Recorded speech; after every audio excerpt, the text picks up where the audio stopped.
Channel को subscribe करना और वीडियो को लाइक और शेयर जरूर करना। चलते हैं दोस्तों। पहला क्वेश्चन आपके सामने क्या आता है? आपका पहला प्रश्न है, जो मेरा नहीं है, आपके साथियों का ही प्रश्न है। कौन कौन से शब्द रूप हम याद करें जिससे एग्जाम के जो अंदर क्वेश्चन आते हैं वो इन्हीं शब्द रूपों से आएंगे। तो दोस्तों मैं यहां पर आपको कुछ शब्द रूप बताने जा रहा हूं, वो आप एक बार जरूर याद कर ले। पहला है दोस्तों अकारांत। अब बहुत सारे साथी यहां पर भी कंफ्यूज हो गए, ये अकारांत क्या है? दोस्तों अकारांत कोई बड़ी चीज नहीं है। यार राम मैं के अंदर क्या आ रहा है? ए आ रहा है, मतलब ये क्या है? अकारांत रूप है। फल ल के अंदर क्या आ रहा है? ए आ रहा है, मतलब ये क्या है? अकारांत रूप है। तो दोस्तों अकारांत के अंदर आपको करने राम और फल के। इकारांत के अंदर आपको हरि, पति और मति, ये शब्द रूप याद करने हैं। उकारांत के अंदर गुरु, धेनु, मधु, और ये उकारांत है दोस्तों वधु, ये आपको 4 शब्द रूप याद करने हैं। ऋकारांत के अंदर आपको पितृ जो शब्द है वो याद करना है, और आकारांत के अंदर आपको रमा शब्द है ये याद करने हैं। दोस्तों ये कुल आपके सामने मैं बता रहा हूं, ये 11 से 12 शब्द रूप है। टेंशन मत लो दोस्तों, इनको भी याद करने का तरीका अब हम आगे देखेंगे, लेकिन ये बता रहा हूं कि इतने शब्द रूप आपको एक बार नजर से जरूर निकालने हैं। इनसे ही आपको एग्जाम में क्वेश्चन मिलेंगे, और बाकी जो शब्द रूप है वो इनके अनुसार ही बन जाएंगे दोस्तों। अब दोस्तों आगे हम बात करते हैं कि सर आप नियम कौन कौन से बताओगे। तो दोस्तों मैं आपके सामने 11 नियम रखूंगा, कम नहीं है, नियम बहुत है, लेकिन 11 नियम है। नियम कठिन नहीं है, बहुत ही सिंपल है। आप पढ़ोगे तो ऐसा लगेगा कि हमने ये बहुत बार पढ़ रखे हैं, लेकिन पढ़ा भी नहीं है आपको। चलते हैं दोस्तों नियमों की ओर। दोस्तों पहला नियम आपकी स्क्रीन पे है। पहला नियम क्या कहता है? राम, हरि, गुरु, मति और धेनु, 5 शब्द दिए हैं मैंने। इनका जो प्रथमा विभक्ति एक वचन का रूप होता है, प्रथमा विभक्ति एक वचन का, उसके अंदर क्या लगेगा? विसर्ग लगेगा। याद रख लेना दोस्तों, 5 ही शब्द लेकर आया हूं, राम, हरि, गुरु, मति, धेनु, इनके प्रथमा एक वचन के अंदर विसर्ग लगेगा। जैसे यहां पे देखिए राम है, हरि, गुरु। अब यहां पर राम शब्द का हम लेते हैं प्रथमा विभक्ति का, तो राम है, रामो, रामा। तो यहां पे देखिए राम में क्या लग रहा है? क्या लग रहा है दोस्तों? क्या लग रहा है? विसर्ग लग रहा है। अब इसी प्रकार दोस्तों आपकी यह भी मांग हो सकती है कि सर आपने 5 रूप बता दिए, लेकिन दोस्तों जो यहां पे मैंने राम, हरि, गुरु, मति, धेनु बताया, इसके अलावा आप कोई भी शब्द उठा लो। जैसे पिता का हम प्रथमा एक वचन में देखें तो क्या बनता है? पिता बनता है। पितृ का क्या बनता है? पिता बनता है दोस्तों। इसी प्रकार पति का देख लें हम, तो पति का भी एक वचन के अंदर क्या बनेगा? पति बनेगा। तो दोस्तों ये 5 ही शब्द है जिनके एक वचन, प्रथमा एक वचन की बात कर रहा हूं, प्रथमा एक वचन में विसर्ग लगेगा, बाकी के साथ विसर्ग नहीं लगेगा। आगे चलते हैं दोस्तों। नियम नंबर 2। नियम बहुत सिंपल है दोस्तों। नोटबुक के अंदर नोट नहीं किया तो फिर मेरे को मत कहना कि सर आपकी ट्रिक से या आपके नियमों से हमें शब्द रूप याद नहीं हुए। नोट कर लो एक एक चीज को, क्योंकि पढ़ना पड़ेगा, इनको समझना पड़ेगा। ऐसी इनकी शब्द रूप की कोई गोली आती नहीं है जो मैं आपको दे दूं, आप उसको गिट लो और आपको याद हो जाए। देखते हैं दोस्तों, आकारांत और इकारांत।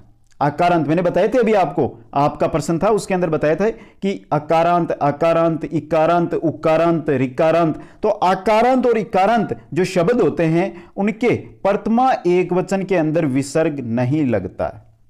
क्या नहीं लगता है? विसर्ग नहीं लगता है दोस्तों। जैसे यहां पे रमा, नदी, इनके शब्द भी देख सकते हैं हम, रमा, रमे, रमा। यहां पे रमा क्या है? प्रथमा एक वचन का रूप है, इसके अंदर आपको विसर्ग दिखाई दे रहा है क्या? नहीं दिखाई दे रहा है।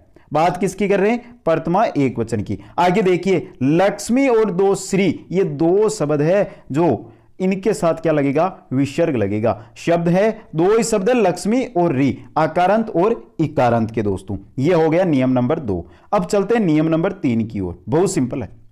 द्वितीय एक वचन में मैं लगेगा। द्वितीय एक वचन, जैसे दोस्तों द्वितीय एक वचन का अगर राम का शब्द बोले तो बनेगा रामम, रामो, रामान। रामम, रामो, रामान। अगर हरि का शब्द बोले हरिम, हरि, हरीन, तो यहां पे क्या लगेगा?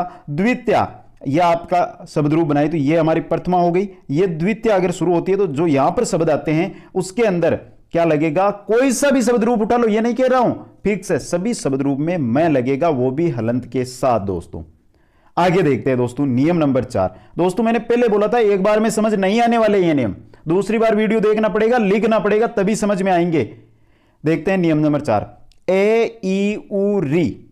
अगर ए, ई, उ, री इनके अकारांत, इकारांत, उकारांत, ऋकारांत के पुल्लिंग शब्द हो, क्या हो, पुल्लिंग शब्द हो, तो उनके द्वितीय बहुवचन में उनको दीर्घ करके न हलंत लगाया जाता है। जैसे राम क्या है दोस्तों, राम क्या है आपका अकारांत शब्द है, इसका अगर हम द्वितीय विभक्ति के बहुवचन में चलें तो क्या बनता है, राम का रामान बनता है दोस्तों। यहां पे देखिए दोस्तों क्या किया गया है, इसको दीर्घ किया गया, जो अंतिम वर्ण होता है उसको दीर्घ करके साथ में न लगा दिया जाता है। याद यहां रखना है ए ई उरी, अगर इनके पुल्लिंग शब्द आते हैं तो उनके साथ, अगर इनके पुल्लिंग नहीं है तो क्या हो, आ ई ऊ री, इनके अगर स्त्रीलिंग के शब्द आते हैं, जैसे इनका स्त्रीलिंग अगर हम बात करें कि सर आका हमें बताओ, तो आका हम देखिए रमा हो गया, तो वहां पर दोस्तों आपको दीर्घ नहीं करना है, सिर्फ आपको विसर्ग ही लगाना है बहुवचन के अंदर। जैसे रमा, अब रमा का हम द्वितीय के अंदर शब्द रूप बोले तो रमाम रमे लिख देता हूं, समझ में आ जाएगा, रमाम रमे रमा। यहां पे दोस्तों आपको रमा शब्द है, इसके साथ विसर्ग दिखाई दे रहा है, लेकिन इसका दीर्घ नहीं किया गया, रमा ही होता है, आ की पहले ध्वनि है, यह दिक्कत आ रही है। तो मत्ती शब्द ले लो, मत्ती के अंदर भी क्या है दोस्तों, इसी प्रकार लगा हुआ है। तो स्त्रीलिंग अगर शब्द है तो उनके साथ दीर्घ नहीं किया जाएगा, सिर्फ विसर्ग लगाया जाएगा। नेक्स्ट नियम नंबर है 5, तृतीय द्विवचन में भ्याम लगता है। तृतीय चतुर्थी और पंचमी, याद रखना दोस्तों, बोल रहा हूं याद कर लो, तृतीय चतुर्थी और पंचमी विभक्ति के द्विवचन के रूप है, तीनों के अंदर हमेशा व्याम लगेगा, रामाभ्याम हरिभ्याम, और सभी को पता है यह चीज। तो देखते हैं अगला नियम दोस्तों, नियम नंबर 6 क्या कहता है, तृतीय विभक्ति का बहुवचन रूप, पहला दूसरा तीसरा, यह प्रथमा हो गई, यह द्वितीय विभक्ति का प्रथमा द्विवचन और बहुवचन, यह क्या है इसकी हम, तो यहां पर हम बात कर रहे हैं तृतीय विभक्ति के बहुवचन की, इसकी बात कर रहे हैं दोस्तों। तो इसको समझते हैं, अकारांत में ए जुड़ेगा, अकारांत में क्या जुड़ेगा, ए। अब ज्यादातर साथी क्या करते हैं कि तृतीय के बहुवचन का रूप बनाते हैं ना, तो उसके साथ बी लगा देते हैं, लेकिन अगर जो आपको शब्द दिया है वो क्या है, अकारांत है, तो बी नहीं आएगा, उसके साथ क्या जुड़ेगा, जैसे राम हमारा क्या है, अकारांत है, इसका अगर हम तृतीय बहुवचन में रूप बनाएंगे तो राम में बनेगा, राम भी नहीं बनेगा, क्या बनेगा, राम में बनेगा, और विसर्ग साथ में लगेगा। अगर अकारांत को छोड़कर आकारांत, इकारांत, उकारांत, रिकारांत, अगर तकारांत ये शब्द आपको मिलते हैं तो वहां पे आपको क्या जोड़ना है, बी जोड़ना है, क्या जोड़ना है, बी, जैसे हरि बी, गुरु बी, ये आपको ध्यान रखना है दोस्तों। ये हो गया नियम नंबर 6 दोस्तों। आगे चलते हैं नियम नंबर 7 की ओर। दोस्तों वीडियो कैसा लग रहा है कमेंट करके जरूर बता दिए, एक बार सभी साथी कमेंट करके बताएं कि कैसी लगी यह जानकारी। दोस्तों आप टेंशन मत लो, नियम है, वीडियो थोड़ा लंबा बनेगा, लेकिन साथ में यह भी बताऊंगा कि कौन कौन से शब्द रूप है। एक शब्द रूप अगर आप याद कर ले तो दूसरा शब्द रूप आपको आसानी से याद हो जाएगा, यह भी आगे तरीका बताऊंगा दोस्तों। चतुर्थी बहुवचन, चतुर्थी विभक्ति का अगर बहुवचन आए तो उसके अंदर अकारांत अगर आपको शब्द मिले तो उसके साथ एक के साथ लगेगा बे, एक के साथ क्या लगेगा, बे लगेगा। और इनके अलावा अकारांत को छोड़कर अगर अकारांत, इकारांत, उकारांत, रिकारांत, तकारांत ये शब्द आते हैं तो सीधा आपको क्या लगाना है, बे लगाना है। अब देखिए दोस्तों, रामे बे, राम क्या है, अकारांत है, तो यहां पे बीच में देखिए आपको क्या दिखाई दे रहा है, एक की ध्वनि दिखाई दे रही है और साथ में भे लगा हुआ है। इसी प्रकार रमा भे, तो रमा क्या आ गया है, अकारांत आ गया, आकारांत, तो यहां पे सीधा भे लगा हुआ है दोस्तों, यह भी आपको याद रखना है। नेक्स्ट नियम नंबर 8 दोस्तों, षष्ठी बहुवचन। षष्ठी विभक्ति का अगर बहुवचन की अगर हम बात करें तो उसकी हमें सबसे ज्यादा दिक्कत आती है, हणाम किसके साथ लगाएं, नाम किसके साथ लगाएं। समझ जाओ दोस्तों, बहुत सिंपल है, री, रे और से, अगर जो आपको शब्द दिया गया है उसके अंदर री, रे और शे की कहीं पर भी ध्वनि, चाहे शुरू में आए चाहे अंत में आए शब्द के, अगर आपको ये ध्वनि मिलती है तो वहां पर हमेशा हणाम लगेगा। और ये ध्वनि नहीं आती है, शेष शब्द हो, री, रे और से, ये अगर जो आपको शब्द दिया गया उसके अंदर वर्ण ही नहीं हो तो वहां पे नाम लगेगा। कैसे दोस्तों, रामा नाम, यहां पर नाम क्यों लगा, क्योंकि राम के अंदर रे आ रहा है, क्या आ रहा है, र आ रहा है। लता नाम, यहां पे नाम क्यों लगा, क्योंकि लता के अंदर न तो री आ रही है, न र आ रहा है और न स आ रहा है, इसलिए यहां पर नाम लगा। तो यह आपको क्या करने हैं, याद करने। आगे चलते हैं दोस्तों नियम नंबर 9 की ओर। सप्तमी बहुवचन, सप्तमी का बहुवचन, यह भी आपकी दिक्कत करता है दोस्तों। यहां पे ये सु लगाएं या ये सु लगाएं, कौन सा सु लगाएं समझ में नहीं आता है, तो समझ लो दोस्तों इसको भी आसानी से। अगर आपको जो शब्द दिया गया है उसके अंत में आ या हलंत मिले, आ मिले या हलंत मिले, तो उसके साथ सो ये स सड़क वाला जो सु होता है वो लगेगा, और सेंस के साथ ये सु लगेगा दोस्तों। अब दोस्तों कैसे पता करें कि है, जैसे यहां पे हमने शब्द लिया रमा, रमा के मां के अंदर किसकी ध्वनि आ रही है, आ की ध्वनि आ रही है, मतलब यहां पे कौन सा स लगेगा, श सड़क वाला शु बनेगा। और से शब्द जैसे राम है, राम के अंदर ए की ध्वनि आ रही है तो सु लगा हुआ है। मातृ, मातृ के अंदर नहीं आ रही है, री की आ रही है, तो यहां पे कौन सा ये लगेगा। तो आ और हलन जहां मिले वहां पर ये सु लगाना है, बाकी के साथ स सरगम वाला सु लगाना है। आगे चलते हैं नियम नंबर 10 की ओर। ये तो बहुत सिंपल नियम है। प्रथमा द्वितीया, प्रथमा विभक्ति और द्वितीय विभक्ति का द्विवचन रूप है। देख कैसे, ये हो गई हमारी प्रथमा, ये हो गई हमारी द्वितीया। इसके अंदर जो ये द्विवचन का रूप मैंने कोष्टक में लिया है, ये हमेशा समान रहेगा। कैसे दोस्तों, जैसे रमा शब्द बनाते हैं हम, रमा रमे रमा, रमाम रमे रमा, तो दोनों के अंदर द्विवचन के अंदर रमे रमे आएगा, और इसमें नहीं सभी में ये इसी प्रकार आएगा। इसी प्रकार हम बात करते हैं दोस्तों तृतीया, चतुर्थी और पंचमी के द्विवचन की, तो ये मैंने पहले भी बता दिया था, भ्याम लगकर आएगा और सभी तीनों विभक्तियों के अंदर द्विवचन है वो क्या रहेगा, समान रहेगा।